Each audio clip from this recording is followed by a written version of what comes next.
Прекрасные принцессы, веселые пони и храбрые воины. Детской фантазии нет предела. Несколько недель мы вместе с нашими телезрителями и пользователями социальных сетей поражались удивительным историям, придуманными детьми.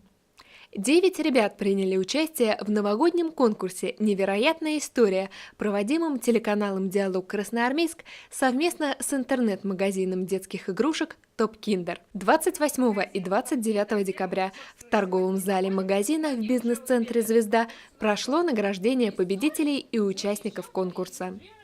Кристина Коробкова, Соня Ермошина и Лиза Смирнякова, написавшие истории про пони, получили пластилиновые наборы от производителя Play-Doh.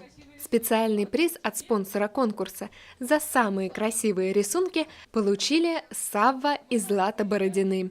Савва придумал историю про 2 трансформеров, а Злата про принцессу Софию, не пожалевшую отдать магический амулет ради спасения друзей.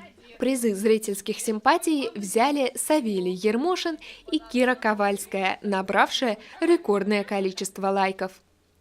Победителем конкурса среди девочек стала Алина Матвеева, написавшая замечательную историю про принцессу Сильвию, причем на английском языке. А главный приз для мальчиков, трансформера Гримлока, получил Федя Буров, придумавший историю про 2 оживших роботов. Ребята были рады таким хорошим новогодним подаркам и уже договорились в следующем году объединиться и придумать один большой новогодний плакат.